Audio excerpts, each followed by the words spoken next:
the Halcyon Vault. There is a certain kind of story that never quite dies, no matter how little fuel you feed it. It doesn't need evidence, it doesn't need a witness. It only needs to be interesting enough that people keep repeating it to each other in pubs and forums, and eventually, to men like Alec Marsh. Alec had been chasing the Halcyon Circle for the better part of 3 years. It wasn't his job, not officially. His job, such as it was, involved writing 600-word pieces about haunted call boxes and cursed roundabouts for a website called Fringe Signal. An operation so small it ran out of a converted garage in Preston and paid him in a mixture of pride and slightly late invoices. But the Circle was different. The Circle was his. He'd first come across it in a footnote of all things, buried in a 1974 pamphlet about alternative communes in the north of England. One line mentioning a private wellness institute of uncertain province operating somewhere near the Scottish border, dissolved circa 1976, membership and methods unknown. That was it. That was the whole of the official record. Everything else he'd gathered since was smoke. A woman in a Facebook group for children and commune members had said her mother had mentioned the Halcyon people, once, drunk, and then never again. A digitised local newspaper clipping from 1975 about the disturbance near a disused school that the paper had never followed up on. A single grainy photograph, source unverifiable, showing a group of young people in white in front of a low stone building, all of them smiling in the specific glassy way of people who have been told to smile. The Circle, as far as Alex could piece together, had begun as something almost reasonable. A group of researchers and physicians, disillusioned with the noise of modern life, who believed the mind could be tuned like an instrument, through diet, through discipline, through a very measured and careful use of pharmacology, to produce something they called the settled state. A clear mind, an untroubled mind, freedom from what they saw as the tyranny of ordinary emotion. It sounded, in the earliest accounts, almost gentle, utopian even, in the way that things always do at the start. There had been money behind it, at least at first. Enough to buy an old rural school and convert it, enough to recruit properly, enough to keep it running quietly for the better part of a decade without ever once appearing on a balance sheet Alec could find. Somebody somewhere had wanted this to exist badly enough to fund it without ever putting their name to it. By the time it disappeared from the record entirely, in the mid-70s, the tone of what little remained had changed. The word disturbance kept coming up, so did the word incident. Nobody ever said what either of those words meant.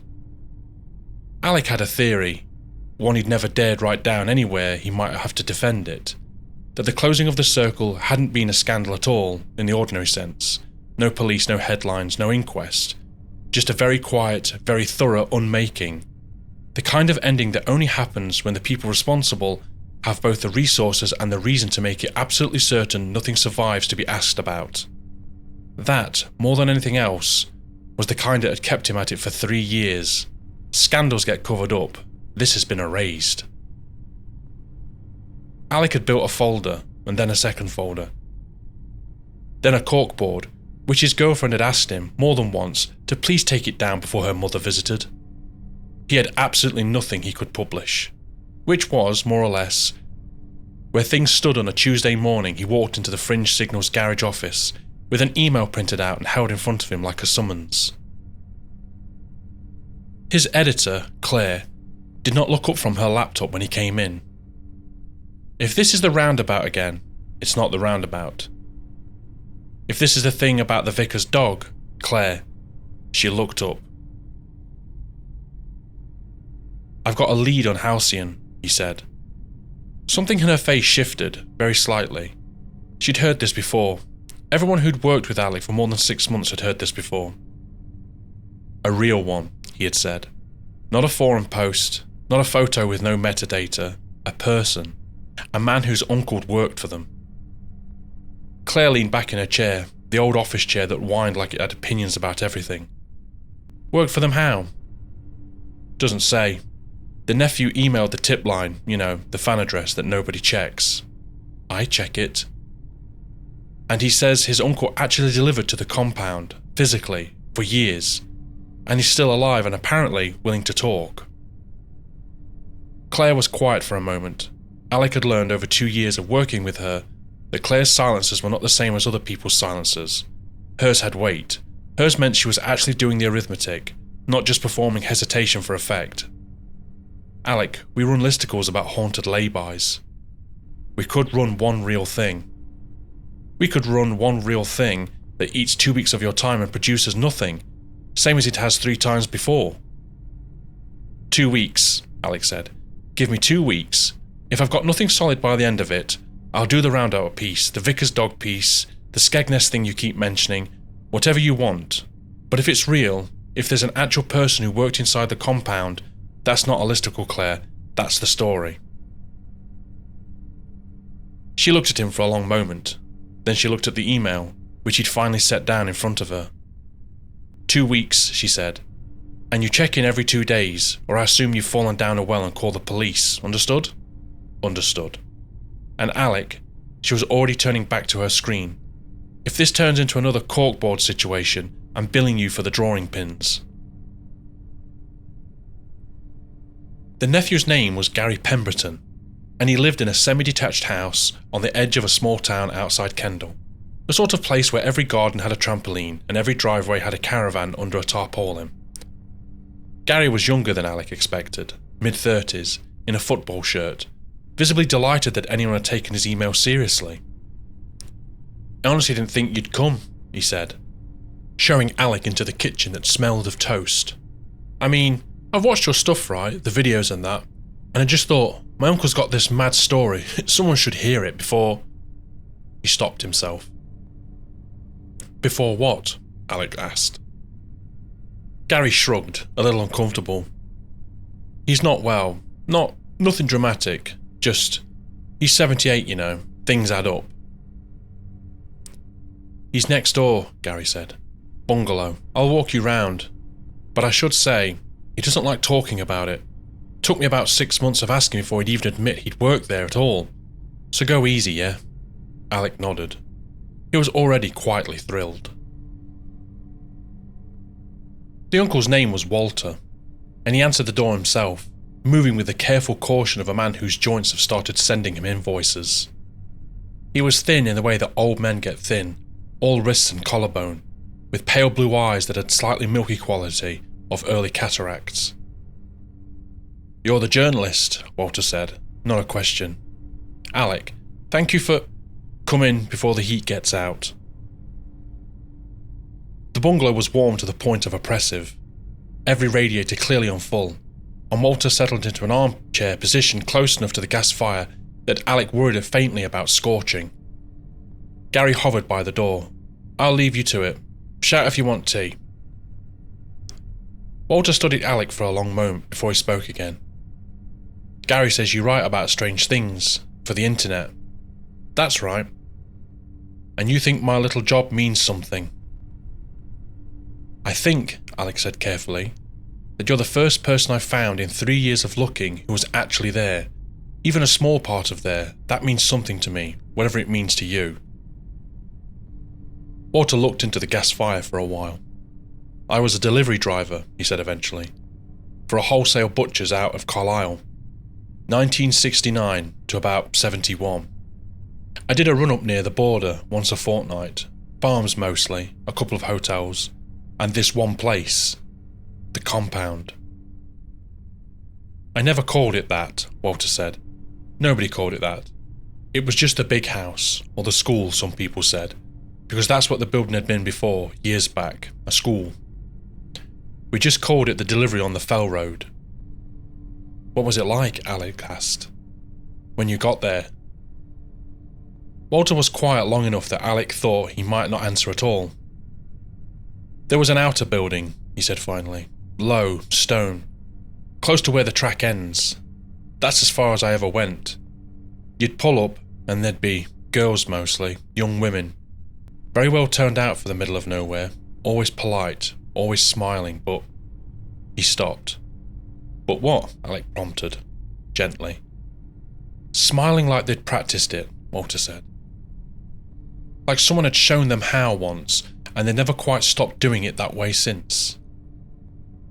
They paid better than anyone else in the whole route, he went on. Cash, always, and generous with it. I never asked why. You don't when you're 22 and skint. I just thought, lucky me, wherever these people are. Did you ever see further in, past the outer building?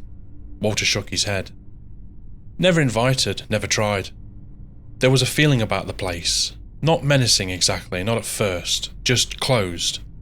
Like the door that's shut but not locked, and you understand you're meant to leave it that way. 2 years I did that run, he said. Same time every fortnight, same girls at the door. Though the faces changed here and there. Then one visit, nothing. Gate shut, no answer. I thought maybe I'd got the wrong date, went back the following week, same thing. Eventually the butchers took it off my sheet. Nobody asked questions and nobody chased payment. It just stopped. Did that not strike you as strange? Everything about the place struck me as strange, Walter said, with a flash of irritation again. Well, strange isn't the same as my business, is it? I had a wage to earn. He was quiet a moment, looking at his own hands folded in his lap. There was one of them I spoke to more than the rest, he said eventually. Girl called Marion, or that's what she told me at least. Older than the others. I always thought that it was very hard to say. She had the same look they all had, that settled look, like nothing could touch her. Used to help me unload sometimes when the weather was bad. Ask after my mother, who she'd never met, small things. Did you ever ask her what went on up there? Once, Walter said, only once. She smiled at me, the same practiced smile, and told me that what they had was a kind of peace most people spent their whole lives chasing and never found. That they'd found a way past all the noise, past worry, past grief, and past fear itself, she said, though I remember thinking at the time that was a strange thing to promise anybody. Did you believe her? Walter was quiet for a long moment. I believed she believed it, he said. That's not the quite same thing, is it? You said you went up there afterwards. Walter's jaw tightened. Once, he said. Curiosity, I suppose. Or something less sensible than curiosity. About a month after the delivery stopped, I drove up on a Sunday, on my own time, with my own petrol. Told myself I just wanted to know what had happened to the place. And? Gone, Walter said. Not gone, the buildings were still there. But everything inside them wasn't. Stripped, bare boards, bare walls, not so much as a chair left standing. Somebody had gone through the place like locusts. Whatever had been happening in there, somebody wanted every last trace of it gone before anybody came looking. Did you go inside? Far enough to see that there was nothing to see, Walter said. And then I left. And I never went back, and until Gary started nagging me, I never told a living soul about any of it. And I'll tell you now, young man, that I have wondered more than once whether I ought to be telling you either. Why not? Alec asked. Walter looked at him for a long moment. Because there's a unique quiet a place gives off when it's been properly emptied by someone who didn't want it found, he said. And that place had it. I've never forgotten it. I don't imagine I ever will. Alec asked him, as gentle as he could manage, for directions. Walter gave them with an air of a man handing over something he'd rather not be holding. Up past the last village, before the border, there's a fell road, unmarked, more of a farm track most of the way now. You can get a car most of the distance if the weather's been kind. Last stretch though, he shook his head, last stretch you'll be on foot. Nobody's kept that track up in 50 years, I doubt anybody's had reason to. And the building itself? What am I looking for? Old school, Walter said. Squat, stone, single story mostly, with one taller block at the back that used to be used as assembly hall, I'd guess, though what they used it for, back in my day, I couldn't tell you. You'll know it when you see it, there's nothing else up there to mistake it for. Mr. Marsh, Alec looked up. Whatever you find up there, Walter said, and I don't for a second think you'll find anything but a ruin. Leave it where it lies. Some emptiness is a kindness. I've thought about it for 50 years, and nothing you've told me today has made me think different. Alec drove north the next morning. The motorway gave way to A roads, and the A roads gave way to a kind of single-track lane where passing another car required a small negotiation of headlight flashes and reversing into gateways. The land opened out as he went. Fewer hedgerows, more dry stone wall. The fells rising grey-green and indifferent on either side. He stopped for petrol at the last village before the turn Walter had described. A place that consisted of a church, a pub, and a garage forecourt that looked as though it had been last renovated during the Falklands War. He was still at the pump, watching the numbers tick over, when he became aware of someone standing near the front of his car. An old man, flat cap, waxed jacket gone shiny at the elbows, the kind of weathered face that made guessing his age within a decade impossible. "You'll be the journalist," the old man said. Alec's hand tightened slightly on the pump. "Sorry, do we know each other?" "No," the old man said, "but word travels in these parts. Faster than you'd think for how few of us are left. I had a call. From an old friend, delivery driver. Used to work the Fell Road years back." Alec said nothing.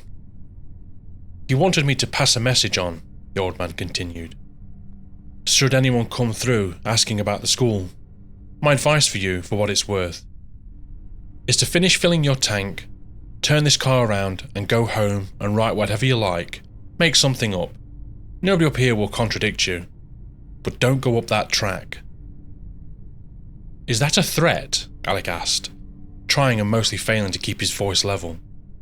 The old man smiled, thin and without much warmth in it. "It's a kindness," he said. "Same as the emptiness up here is the kindness, if you leave it alone. Not everyone gets offered one twice." But then, without another word, he turned and walked off along the verge, unhurried, as though the conversation had cost him nothing at all. Alec sat in the car for a long moment after the old man had gone, hands still on the wheel, heart going harder than the situation, on paper, warranted. He told himself it was nothing, a local eccentric. Small towns like this one collected them the way Coates collected lint. But he didn't believe that, not really. And if he was honest with himself, properly honest, the kind of honest that rarely was even in his own head, the warning had done the opposite of what it was presumably meant to do. Because now there was a second person, entirely independent of Gary and Walter, who knew about the school, who cared enough to send a message, who thought it worth walking up to a stranger at a petrol pump and telling him to turn around. Nobody warned you off of a ruin. He put his phone on airplane mode, more out of instinct than any real plan, and pulled back into the road. The track was exactly as bad as Walter had promised. Alec managed perhaps 2 miles of it in the car before the ruts got deep enough that he was genuinely feared for the sump, and he pulled the car in against a dry stone wall and got out for the rest of his gear, boots, waterproof, notebook, a proper torch, the heavy rubbered armoured kind that could double, if it came to it, as something to hit a person with. He didn't examine too closely why that thought had occurred to him. The walk took the better part of an hour. The land climbed steadily, bracken giving way to rough grass, and the wind picking up higher he went, carrying with it the signature Hill County cold that has nothing to do with the actual temperature and everything to do with how exposed you suddenly feel. He saw no one, no sheep even, which struck him as odd this far up. No birds worth mentioning, just wind and grass, and the track winding on ahead of him like it was in no hurry to show him anything. And then, cresting a shallow rise, he saw it. His first honest reaction was disappointment. He'd built up the Halcyon Circle into something in his head for over 3 years, something grand and secretive, all sleek concrete or Gothic stone, the kind of place that photographed well. What actually stood in front of him was an old village primary school, single-storey, squat and unremarkable, the kind of building you'd find in 100 small towns across the north, except that this one had been left to rot for half a century. He checked his notes against it. Walter's outer building, the low stone place where the girls used to meet the deliveries, and understood after a moment that he was looking at it. Whatever had once stood further back, deeper in, closer to whatever the real work had happened, wasn't visible from here at all. This had only ever been the front of it, the part they let the delivery drivers see.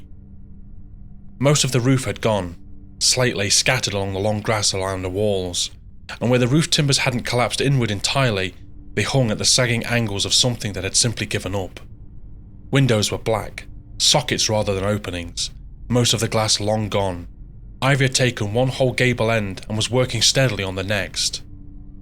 The taller block at the back, the assembly hall Walter had mentioned, still had most of its roof, though it leaned in a way that suggested this was a temporary state of affairs rather than a permanent one. Alex stood there for a while, notebook forgotten in his hand, feeling the resonating flatness of a moment he'd built up too high in his own imagination. "Right," he said out loud, mostly to hear his own voice against the wind. "Well, let's have a look then." He worked the perimeter first, out of some half-remembered instinct from a documentary about archaeology, photographing the exterior, the collapsed sections, a stretch of chain-link fence so rusted it had become almost decorative. There was nothing here that told him anything, no signage, no markings, nothing that suggested this squat ruin had ever been more than what it appeared to be, an abandoned school, one of the thousands scattered across rural Britain, quietly reclaimed by weather and time.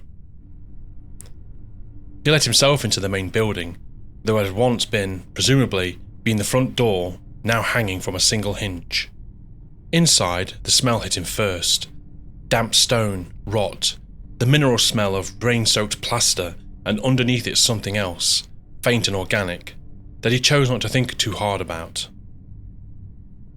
Room after room gave him nothing, classrooms, by the shape of them, though every fixture and fitting had long since been stripped or scavenged or simply rotted away. In one, a child's height chart was still faintly visible on a section of plaster that had somehow survived. The pencil marks and dates bleached almost to nothing. 68, 69. The date stopped abruptly after that. He photographed it anyway, though he wasn't sure it meant anything, and moved on. The kitchen was towards the back, easy enough to identify by the remains of the range along one wall, rusted beyond recognition, and the ghost outline of the tiles where cupboards had once stood. Off the kitchen was a smaller room, a pantry or storage room, windowless, the door long gone from its frame. Alex stepped inside, sweeping his torch across the bare shelving units, mostly collapsed and empty space. Nothing here either. He turned to leave and stopped. His last step had sounded wrong. Not dramatically wrong, not the sort of thing you'd notice if you weren't already listening for something, but wrong all the same. A faint hollowness under the sole of his boot, different from the dull solidarity of the rest of the floor. He stepped back onto the spot, deliberately this time, and stamped gently, testing. Hollow, definitely hollow. He crouched, swept debris and dust away from the side of his hand, and found, beneath a thin scattering of rubble that had clearly been placed there rather than fallen here, the unmistakable rectangular seam of a hatch. Every sensible instinct he possessed told him, quite clearly, that this was the point at which a reasonable person turned around and called for help. He did not have those instincts, or if he did, he had spent 3 years training himself not to listen to them. He found the edge of the hatch, worked his fingers under it, and pulled. It gave more easily than he expected, hinges shrieking in protest, revealing a black rectangle and the top rungs of the metal ladder descending into the dark. He had perhaps 2 seconds to register this before something came up out of the darkness and shoved him, hard and square in the chest. He went down onto his back in the rubble, torch spinning out of his hand, the wind knocked clean out of him, and above him, for a half second and no more, he had the impression of a face, a person's face, wide-eyed, filthy, mouth open in a scream that was already moving away from him, already receding into the ruined building beyond, footsteps slapping unevenly across the broken flooring, the scream trailing off into the wind and the empty rooms until it was simply gone. Alec lay there for a moment, staring up at the sagging remains of the ceiling, heart slamming before he made himself sit up. Whoever, or whatever, that had been, it had run from him faster than he could ever have run from it, The thought, oddly, did not comfort him at all. He gave himself several long minutes before he moved again. When he did, it was with more care than he had shown all day. He retrieved his torch, checked it still worked, and found, among the debris near the pantry wall, a length of shelving, old and battered, roughly the size and heft of a cricket bat, which he'd picked up and did not put down again. He told himself this was sensible caution. He did not examine it too closely, and the part of him that recognised it as fear. The ladder led down perhaps 15 feet into the corridor of raw concrete, low-ceilinged, and lit only by the beam of his torch and, faintly, the grey daylight still filtering down through the open hatch behind him. The corridor was cold in a way that had nothing to do with the weather above. It smelled of stone and old damp, and very faintly of something chemical, antiseptic almost, though decades old and long since gone stale. Doors led it off into intervals, most standing open, revealing small rooms entirely stripped of furniture, rectangular marks on the concrete floors, ghost outlines again, where beds or equipment had once stood bolted down. He photographed everything. His hands were not quite steady enough for it to matter much. The movement started perhaps 10 minutes in, small at first, a flicker at the very edge of his torchlight, gone the instant he turned toward it. He put it down to his nerves, to the natural trick of moving torch beam plays on tired eyes in unfamiliar dark. It happened again, a few minutes later, more distinctly this time, something shifting in the corner of a doorway just ahead of him, a suggestion of shape and motion that resolved, when he swung his torch and his makeshift weapon toward it, into nothing at all, an empty corner, a room with no other exit, no furniture hide behind, and nowhere a person could conceivably have gone. He stood in the doorway a long moment, torch beam picking out every bare corner of the little room, and found, again, nothing. Right, he said quietly, to no one. Fine. The third time, it lasted longer. A shape at the far end of the corridor, low and close to the floor, there for a full second before it folded itself into the dark. Not fleeing exactly, not the way a screaming figure had fled, but withdrawing, the way a hand pulls back from something too hot to touch. He swept the torch along the corridor floor, bare concrete. A drift of old leaves that must have blown down from the hatch, decades of them, packed into a corner like insulation. Nothing that could have moved on its own. He noticed, only once he'd been able to begin walking again, that the cold down here didn't behave the way cold ought to. It came and went in patches, a step through air no worse than a cellar, then, without warning, a step through cold sharp enough to rise the hair on your arms, gone again just as quickly. He told himself it was drafts, old ventilation shafts maybe, air finding its way down from somewhere above. He did not entirely believe himself, and he kept moving, because turning back now felt somehow more dangerous than going forward, though he could not have explained why. The corridor opened, eventually, into a wider room, and here, finally, was something that hadn't been stripped entirely bare. A filing cabinet, rusted shut in places, had been left behind, along with a scatter of paper across the floor near it, damp swollen, mould-spotted, but not entirely illegible. Alec crouched and began, carefully, to sort through what he could. Most of it meant little to him at first glance. Requisition forms, a supply schedule, dated 1973, for items he didn't recognise. But further in, the language began to shift into something else entirely, clinical, precise, and increasingly strange. He read, half to himself, the torch propped up against his knee. Subject report sustained dissociative episode. Duration 11 minutes, no adverse. He turns the page. Continued trials in astral projection under controlled pharmacological support show promising early separation of... He stopped. He read it again. Astral projection, controlled separation.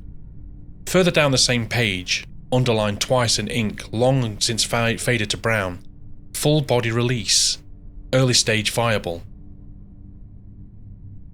He didn't know what that meant, He knew with growing certainty that he didn't want to. He kept reading anyway, because that was, in the end, the entire shape of his character, and had been for 3 years. He became aware of the smell first, sour, unwashed, human. A half second before he heard the breathing. He looked up from the papers to find a man standing in the doorway. Older than the fleeing figure had seemed, though it was hard to say for certain. Filthy, hollow-cheeked, dressed in what might once have been overalls and now rags. His eyes in the torchlight were fixed on Alec with an intensity that had nothing sane about it at all. "You shouldn't be here," the man said, voice cracked, barely more than a whisper, and then he screamed. It wasn't a scream directed at Alec, not exactly. It was aimed past him, at the room, at the papers, at something Alec couldn't see and didn't want to. And the man turned and fled back the way he'd come, footsteps ringing unevenly across the concrete, and the scream trailing behind him down the corridor. Alec was on his feet, and moving before he consciously decided to. 3 years of chasing rumours and dead ends had left him hungry in a way that overdoes good sense, and here finally was a real person, living, however broken, who plainly knew something. He ran after him.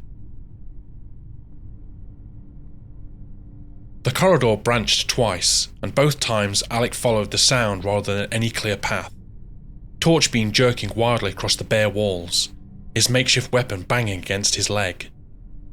The scream cut off. He rounded a corner and stopped dead.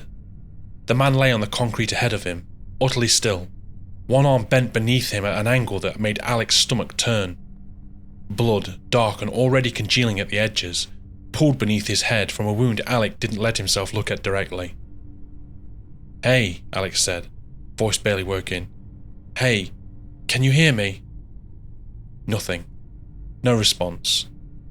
The chest, as far as Alec could tell in the poor light, still rose and fell, shallow and slow, but there was no waking him, no reaching him, and Alec crouched there for a long moment with absolutely no idea what the correct thing was to do. 15 feet underground, an hour's walk and God knows where how many miles from anyone who could help. There was no wall he could have stuck his head against here, no obstacle at all, in fact, in the stretch of empty corridor where he lay. Alex chose in the moment not to think about it too carefully. He forced himself to keep going, past the fallen man, telling himself, without much conviction, that finding a way out, or finding someone who could actually help, mattered more now than standing there paralysed. The corridor opened a short distance on, into a room unlike any of the others. Larger, for one thing, and lined with equipment that had clearly, once, been sophisticated. Banks of dials and switches gone dull with corrosion, reels of magnetic tape still sitting in their housing, cable running along the walls in thick, dust-furried bundles. Old computer equipment, the kind that had once filled entire rooms for the processing power of a modern calculator, sat dark and silent along one wall. Charts covered a large section of the far wall, held up by drawing pins long since rusted, curling at the edges but still legible under his torch. Columns of dates, names, and what might have been names reduced to initials, and repeated again and again down the page in the same clipboard clinical language as the papers he'd found before. Full body release, successful. Full body release, partial, subject retrieved. Full body release, failed, subject not retrieved. He stood there, torch shaking slightly in his hand, reading down a list that grew steadily longer, and noticed with a cold feeling settling somewhere below his ribs, that the entries marked not retrieved outnumbered every other outcome by a considerable margin. Near the bottom of the chart, in a different hand from the rest, smaller, more hurried, the ink pressed hard enough that had torn the paper in places. Someone had added a final line that wasn't part of the original ledger's format at all. "We cannot bring them back. We can only stop making more of them." There was no date beside it. There didn't need to be, Alec understood, standing there, that whoever had written it had been the last person in the room to still believe there was a difference between the two. "You found the ledger then?" Alex spun round so fast he nearly lost his footing.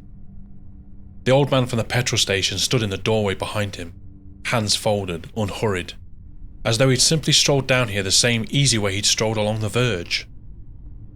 "How did you—" Alex started, and then abandoned the question, because it seemed suddenly like the least important thing in the room.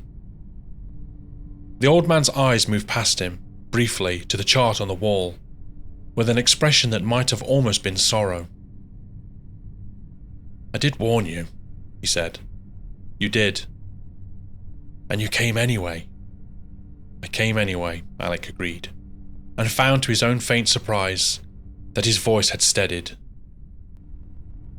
The old man moved further into the room, unhurried, running one hand along the edge of the dead console as he passed, the way a person touches something they once knew intimately.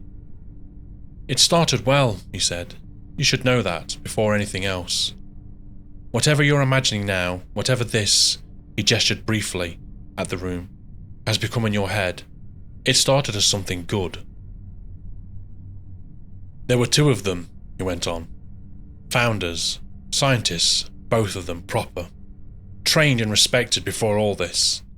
They believed the world was becoming too fast and too loud and too demanding of a mind that was never built to withstand it. They wanted to offer people a way to live clear of it, a settled mind, a body maintained carefully and chemically in a state of genuine well-being rather than the pretense of what most people scrape by on." "That doesn't sound like this," Alex said, gesturing to the corridor behind him, the fallen man, the dark. "No," the old man agreed, "it doesn't. Because two brilliant men working closely, pushing each other year after year, that is really a stable thing, Mr. Marsh. Each of them wanted to go further than the other had dared. Each of them saw the other's caution as weakness. I knew them both, you understand," he went on. "Knew them well once, in the way that you know men you've built something alongside. One of them I'd have trusted with my life in the early years. Careful and rigorous. Wrote up every trial properly. Refused to move forward until he was certain nobody would hurt by it. The other," he paused, and something crossed his face that might have been grief. "The other believed certainty was a luxury they no longer had time for, that the work mattered more than any one subject's comfort. It's a common enough disease among clever men. I've seen it before and since, but rarely so far from anyone who might have stopped it. And between them," Alec pressed, "they found something that they should never have been looking for." "Which was?" "A way to separate the mind from the body entirely," the old man said. "Not death and not sleep, something else. A state between the two, where the mind persists unaware and untethered in a kind of half-dimension the body has never meant to leave without it. They called it full body release. They believed at the start it would be the final refinement of everything they've built. Freedom from the flesh itself." "That's insane," Alex said, before he could stop himself. The old man looked at him, and there was nothing in his expression that suggested he disagreed, and nothing either that suggested it mattered. "It doesn't matter what you think of it," he said. "It happened. It's still happening. And you've seen a great deal more of it now than is safe for you to have seen." "Your driver friend thought it ended when his deliveries stopped," the old man added. "He wasn't wrong to notice something changed. He was wrong about what. The work didn't stop above ground because it was finished. It stopped because it went under the ground instead, where it didn't need feeding by a butcher's van any longer. What he saw stripped bare was never the end of it. It was only the point they stopped needing the surface at all." He turned then, unhurried as though the conversation was simply over, and began to walk back toward the doorway. Alec's mind, still catching up with everything he'd just heard, arrived a half-second late at the obvious question. Where does that leave me? And it was that question, more than any clear plan, that made him reach out and grab the old man's arm. "Wait!" His hand never closed on cloth. Something stopped him instead. Not the old man's arm at all, but a resistance in the air itself, cold and faintly shimmering, like a heat haze given texture, wrapping around his wrist and holding it fast a full 6 inches short of where the old man's sleeve should have been. Alec pulled back, hard, and the shimmering thing pulled with him, and the harder he strained against it, the more it seemed to gather itself, the haze thickening and taking on shape. Shoulders, the suggestion of a head, features beginning to resolve out of nothing like a photograph developing in reverse. A face, a man's face, half-formed, mouth open in an expression that might have been a scream, frozen partway, or might have been something closer to concentration. The effortful look of someone straining against the weight that only he could feel. And beneath the shimmer, faintly and unmistakably, the bone structure of a face Alex had not seen 20 minutes before, staring out from a decades-old photograph pinned to the same wall. One of the two founders, aged now in whatever way this half-thing could said to have aged, still here, still persistent, and still, somehow, working. Somewhere above them, distant but unmistakable, Alec heard the hatch slam shut. A second later came the scrape and thud of something heavy being dragged across it, stone against concrete, deliberate and final. No! Alex twisted against the shimmering grip on his wrist, the cold of it biting deeper the more he fought, the half-formed face flickering, straining, mouth stretching wider in that silent, effortful scream. No, wait! The old man, still walking, did not look back. Alec threw his whole weight backward, wrenching his arm free. The shimmering thing came apart around his wrist like smoke disturbed by wind, and he staggered and lost his footing entirely and went down hard onto the concrete floor, the baton clattering away out of his reach, his torch spinning wild arcs of light across the room as it fell. He lay there a moment, winded, ears ringing faintly, before he made himself roll over and look up. The old man was gone, and the doorway stood empty. But the room was not. In the unsteady light of his fallen torch, Alex saw them at last, not one shimmer but several, gathering slowly out of the dark at the corners of the room, at the edges of his vision no longer fleeing the moment he turned to face them, resolving instead, patiently, into shapes with faces, with shoulders, with the terrible half-formed patience of things that had 50 years to learn how to wait. And somewhere far off, through concrete and stone, and whatever else now stood between him and the sealed hatch above, Alec heard it again. The sound of the dishevelled man, running and screaming, and never, as far as Alex could tell, getting any further away at all. Except that wasn't quite right, he realised, laying there in the dark. Not the sound of a man running any longer, if it had ever been, thinner than that and flatter, looping back on itself at the same points, over and over, the way a recording does when there's nothing left behind it to make the sound fresh. Just the same last few moments, over and over, and forever.